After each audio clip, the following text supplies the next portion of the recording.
O conteúdo a seguir foi produzido para todas as pessoas que apreciam histórias e bons livros, assim como carinhosamente feito para aquelas que possuem dificuldade com a leitura, como portadores do TDAH e deficientes visuais. Capítulo 9. Uma justiça tradicional. Agora, irei governar como você sempre quis que eu governasse, primo. Elric observou enquanto os soldados de Daivin-Tvar cercaram o pretenso usurpador e o seguraram pelos braços, tirando-lhe suas armas. Irkun arquejou como um lobo capturado, olhou ao redor como se esperasse encontrar apoio dos guerreiros, mas eles olharam de volta, alguns com frieza, outros com escancarado desprezo. E você, príncipe Irkun, será o primeiro a se beneficiar deste meu novo modo de governar. Está satisfeito? Irkun abaixou a cabeça. Estava tremendo agora. Elric riu. Fale, primo. Quero que todos os duques do inferno o atormentem por toda a eternidade, rosnou Irkun. Ergueu a cabeça, seus olhos selvagens quase fora das órbitas, os lábios retorcidos. Eriok. Eriok. Amaldiçoe este débil albino. Eriok. Destrua-o ou veja Melniboné tombar. Elric continuou a rir. Eriok não o ouve. O caos é fraco sobre a terra agora. É preciso uma feitiçaria ainda maior do que a sua para trazer de volta os senhores do caos com o fim de ajudá-lo, assim como ajudaram nossos ancestrais. E agora, Irkun, diga-me. Onde está Lady Simoril? Irkun se prostrou novamente num silêncio taciturno. Ela está em sua torre, meu imperador. Disse Magun Colin. Um servo de Irkun levou-a para lá. Disse Daivin-Tvar. O capitão da própria guarda de Simoril. Ele matou um guerreiro que tentou defender sua senhora contra Irkun. Pode ser que a princesa Simoril esteja em perigo, meu senhor. Então vá rapidamente para a torre. Leve um grupo de homens. Tragam Simoril e o capitão da sua guarda até mim. E Irkun, meu senhor? Perguntou Daivin-Tvar. Deixe-o ficar aqui até sua irmã chegar. Daivin-Tvar curvou-se em reverência, selecionou um grupo de guerreiros e deixou a sala do trono. Todos notaram que o andar de Daivin-Tvar era mais leve e sua expressão menos austera do que quando havia chegado à sala do trono atrás do príncipe Irkun. Irkun endireitou a cabeça e olhou em volta da corte. Por um momento, parecia uma criança patética e perplexa. Todas as linhas de ódio e raiva desapareceram, e Elric sentiu uma simpatia por seu primo crescer novamente dentro dele. Mas desta vez Elric reprimiu o sentimento, e disse em sequência. Seja grato, primo, pois por algumas horas você esteve totalmente poderoso, saboreou a soberania sobre todo o povo de Melniboné. Irkun disse em voz baixa e confusa. Como você escapou? Você não teve tempo para fazer um feitiço, nem tinha forças para isso. Você mal podia mover os braços e sua armadura deve ter arrastado você até o fundo do mar, fazendo você se afogar. É injusto, Elric. Você devia ter se afogado. Elric deu de ombros. Tenho amigos no mar. Eles reconhecem o meu sangue real e meu direito de governar, diferente de você. Irkun tentou disfarçar a perplexidade que sentia. Evidentemente, seu respeito por Elric tinha aumentado, assim como seu ódio pelo imperador albino. Amigos. Sim, disse Elric, com um sorriso malicioso. Irkun diz. Eu pensei, também, que você havia se comprometido a não usar seus poderes de feitiçaria. Elric diz. E você pensou nisso como um compromisso indigno de um monarca de Melniboné, não foi? E eu concordo com você. Veja só, Irkun, você conquistou uma vitória, afinal de contas. Irkun olhou inquisidoramente para Elric, como se estivesse tentando adivinhar um significado secreto por trás das palavras de seu primo. Elric diz. Você vai trazer de volta os senhores do caos? Você sabe que nenhum feiticeiro, por mais poderoso que seja, pode invocar os senhores do caos, ou, no que diz respeito a isso, os senhores da lei, a não ser que eles queiram ser invocados. Sabe disso. Se não sabe, precisa saber, Irkun. Afinal, você mesmo já tentou. E Eriok não veio, não é? Será que ele lhe traria o presente que você queria? As 2 espadas negras. Como sabe disso, Elric? Não sabia, apenas imaginava. Agora eu sei. Nesse momento Irkun tentou falar, mas sua voz não formava palavras, de tão furioso que estava. Em vez disso, um grunhido estrangulado escapou de sua garganta e, por alguns momentos, ele se debateu tentando se soltar dos guardas que o seguravam. Daivin-Tvar voltou com Simoril. A moça estava pálida, mas sorrindo. Ela correu para a sala do trono. Elric. Simoril. Você está ferida? Simoril olhou para o abatido capitão de sua guarda que tinha sido trazido com ela. Um olhar de repulsa moldou as feições dela. Então balançou a cabeça. Não. Não estou ferida. O capitão da guarda de Simoril tremia de terror. Olhou suplicante para Irkun, como se esperasse que seu companheiro de prisão pudesse ajudá-lo. Mas Irkun continuou a olhar para o chão. Elric apontou para o capitão da guarda. Traga-o para perto. O homem foi arrastado para o pé da escadaria que leva ao trono rubi. Ele gemeu. Então Elric diz: Que traidor insignificante você é! Pelo menos Irkun teve a coragem de tentar me matar. E suas ambições eram grandes. Já a sua era de apenas se tornar um de seus cães de estimação. Para isso, você traiu sua senhora e matou um de seus próprios homens. Qual é o seu nome? O homem tinha dificuldade em falar, até que finalmente murmurou: É Valharik meu nome. O que eu poderia fazer? Eu sirvo ao trono rubi ou quem quer que ocupe seu assento. Então, o traidor afirma que sua motivação foi lealdade. Eu creio que não. Foi sim, meu senhor. O capitão começou a choramingar e caiu de joelhos. Mate-me rapidamente. Não me castigue mais. O impulso de Elric era atender ao pedido do homem, mas ele olhou para Irkun e então se lembrou da expressão no rosto de Simoril quando ela olhou para o guarda. Ele sabia que tinha de estabelecer um ponto sem volta agora, usando o capitão Valharik como exemplo. Elric balançou a cabeça. Não. Chega de castigos. Esta noite você vai morrer aqui de acordo com as tradições de Melniboné, enquanto meus nobres festejam em celebração a esta nova era de meu governo. Valharik começou a soluçar. Então parou e lentamente se pôs em pé, novamente um Melniboniano.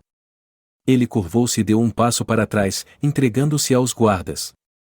Devo considerar uma maneira pela qual seu destino seja compartilhado com o da pessoa que você queria servir. Elric continuou: Como você matou o jovem guerreiro que obedecia a Simoril? Com minha espada. Um golpe limpo. Apenas um. E o que aconteceu com o cadáver? O príncipe Irkun me disse para servi-lo como alimento para os escravos da princesa Simoril. Compreendo. Muito bem, príncipe Irkun, você pode se juntar a nós na festa de hoje à noite, enquanto o capitão Valharik nos diverte com sua morte. O rosto de Irkun ficou quase tão pálido quanto o de Elric. O que quer dizer com isso? Os pedaços da carne do capitão Valharik, que nosso doutor Geste vai esculpir a partir de seus membros, será a carne com a qual você irá banquetear em homenagem ao meu retorno. Você pode dar instruções sobre como deseja que a carne do capitão seja preparada. Não devemos esperar que você deseje comê-la crua, primo. Até mesmo Daivin-Tvar parecia surpreso com a decisão de Elric. Certamente era um ato de acordo com o espírito de Melniboné e uma inteligente ironia, a de aperfeiçoar a ideia do próprio príncipe Irkun. Mas era algo que não era do feitio de Elric, ou, pelo menos, não era do feitio do Elric que ele conhecera até um dia antes.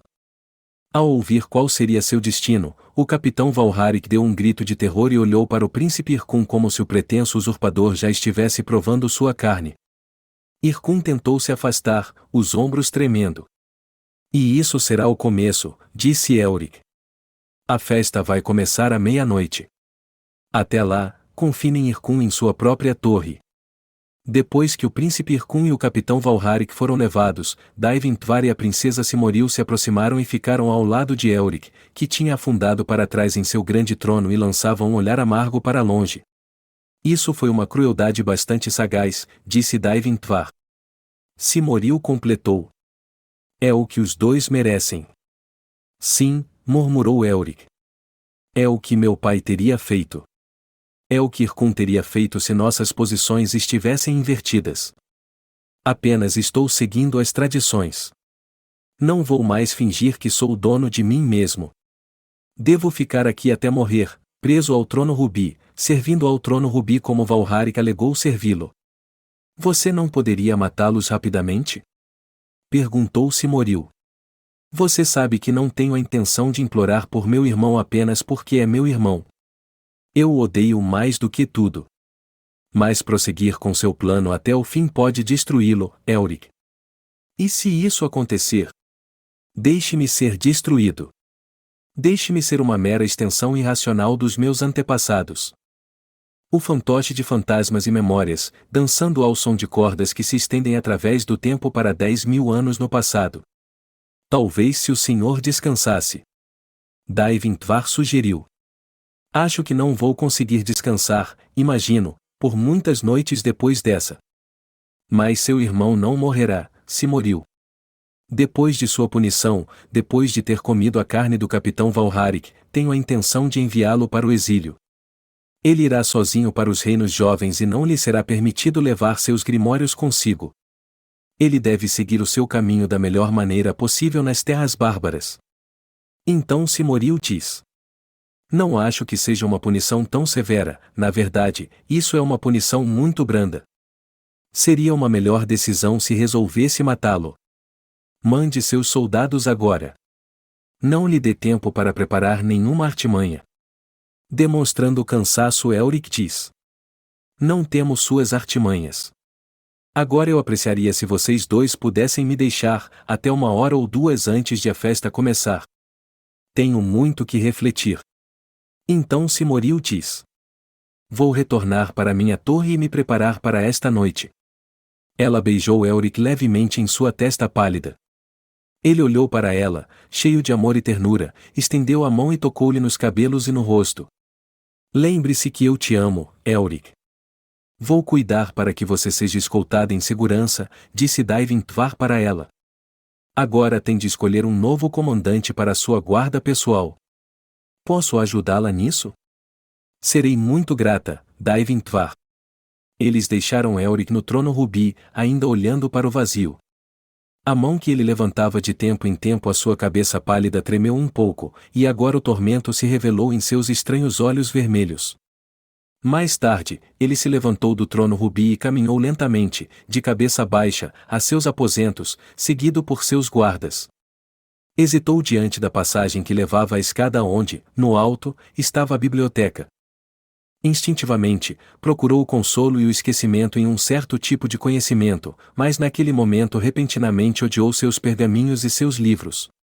Culpou-os por suas preocupações ridículas sobre moralidade e justiça. Culpou-os pelos sentimentos de culpa e desespero que agora o preenchiam como resultado de sua decisão por se comportar da maneira que se esperava de um monarca de Melniboné. Assim, ele passou pela biblioteca e seguiu até seus aposentos, mas mesmo lá não se sentia confortável. Era um ambiente austero. Os aposentos não eram decorados de acordo com os gostos luxuosos de todos os melnibonianos exceto os do seu pai. Era um ambiente de misturas exuberantes de cor e estilo bizarros. Ele iria mudar tudo o mais rápido possível. Iria se entregar aos fantasmas que o dominavam. Por algum tempo caminhou de sala em sala, tentando trazer de volta a parte dele que exigia que fosse misericordioso para com Valharik e Irkun, pelo menos, para matá-los e acabar com o assunto ou, melhor, enviar ambos para o exílio. Mas era impossível reverter sua decisão agora. Por fim, deitou-se em um sofá que repousava ao lado de uma janela com vista para toda a cidade. O céu ainda estava cheio de nuvens turbulentas, mas agora a lua brilhava, como o olho amarelo de um animal doente. Ela parecia olhar com certa ironia triunfante para ele, como se estivesse saboreando a derrota de sua consciência. Elric afundou a cabeça em seus braços. Mais tarde, os criados vieram lhe dizer que os cortesãos estavam reunidos para a festa de celebração. Ele permitiu que o vestissem com um manto amarelo apropriado para a ocasião e que colocassem a coroa de dragão sobre sua cabeça e, em seguida, voltou para a sala do trono para ser saudado por uma poderosa aclamação, mais sincera do que qualquer outra que já recebera antes. Ele agradeceu a saudação e sentou-se no trono rubi, com vista para as mesas do banquete que agora enchiam o salão. Uma mesa foi trazida e colocada diante dele, e outros 2 assentos foram trazidos, para que Daivin-Tvar e Simoril se sentassem ao seu lado. Mas Daivin-Tvar e Simoril ainda não estavam lá e nem o renegado Valharik havia sido trazido. E onde estava Irkun? Ambos já deveriam estar no centro do salão, Valharik suspenso por correntes e Irkun sentado abaixo dele. O doutor Geste estava lá, aquecendo um braseiro em que repousava suas panelas, testando e afiando suas facas. O salão estava cheio de animadas conversas enquanto a corte esperava ser entretida. A comida já estava sendo trazida, embora ninguém pudesse comer até que o imperador se servisse primeiro. Elric sinalizou para o comandante de sua guarda pessoal. A princesa Simoril ou o Sr. Daivin-Tvar já chegaram à torre? Não, meu senhor. Simoril raramente se atrasava e Daivin-Tvar nunca. Elric franziu a testa pensando. Talvez eles não apreciassem aquele entretenimento? Em seguida perguntou. E quanto aos prisioneiros? Foram buscá-los, meu senhor. O doutor Geste olhava com expectativa, seu fino corpo tenso de antecipação. Foi quando Elric ouviu um som acima dos ruídos da conversa. Um gemido que parecia vir de todos os lados da torre. Ele curvou a cabeça para tentar escutar melhor. Outros ouviam agora também. As conversas pararam. Logo toda a sala estava em silêncio e os gemidos aumentaram. Então, repentinamente, as portas da sala do trono se abriram e lá estava Daivin-Tvar, ofegante e sangrando, suas roupas retalhadas e sua carne coberta de feridas. Atrás dele, uma névoa de um púrpuro escuro girava com velocidade, produzindo os gemidos que ouviam. Elric saltou de seu trono e bateu na lateral da mesa. Saltou pelos degraus até embaixo, na direção do amigo. A névoa começou a rastejar pela sala do trono, como se tentasse apanhar Daivin-Tvar. Elric pegou o amigo em seus braços. Daivin-Tvar. Que feitiçaria é essa? O rosto de Daivin-Tvar estava cheio de horror e seus lábios pareciam congelados, até que finalmente disse. É feitiçaria de Irkun. Ele conjurou a névoa para ajudá-lo em sua fuga. Tentei segui-lo pela cidade, mas a neblina me envolveu e perdi os sentidos. Eu tinha ido até sua torre para trazê-lo junto de seu cúmplice, mas o feitiço já havia sido realizado. E Simoril? Onde ela está? Ele a levou, Elric. Ela está com ele. Valharik está com ele e também uma centena de guerreiros que secretamente permaneceram leais a ele. Então temos de persegui-lo. Temos de prendê-lo logo. Você não pode fazer nada contra a névoa. Está vindo sobre nós. A névoa começou a cercá-los. Elric tentou dispersá-la agitando os braços, mas ela se condensou grossa em torno dele e o gemido melancólico encheu seus ouvidos, cores medonhas cegaram seus olhos. Ele tentou correr através dela, mas ela o deteve. E agora pensava estar ouvindo palavras entre os gemidos da névoa, como: Elric é fraco. Elric é tolo. Elric deve morrer. Elric então gritou: Pare com isso. Tropeçou em outro corpo e caiu de joelhos. Começou a rastejar, desesperadamente tentando espreitar através da névoa. Agora faces se formavam na névoa, rostos assustadores, mais aterrorizantes do que qualquer outro que ele já tinha visto, mesmo em seus piores pesadelos. Simoril. Simoril. Ele gritou. E uma das faces se tornou o rosto de Simoril, uma Simoril que o olhava torto, como se estivesse zombando dele, cujo rosto lentamente envelhecia, até que ele viu uma velha decrépita e, por fim, um crânio com a carne apodrecendo. Ele fechou os olhos, mas a imagem permaneceu. Simoril.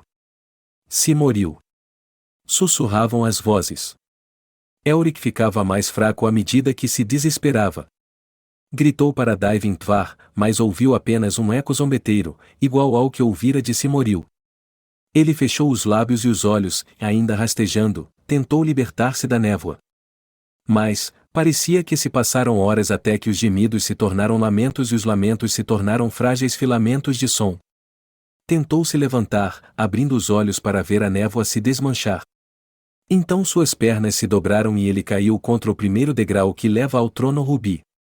Mais uma vez tinha ignorado o conselho de Silmaril sobre seu irmão e, novamente, ela estava em perigo. O último pensamento de Elric era puro e simples. Eu não sou digno de viver, pensou. Fim do capítulo 9.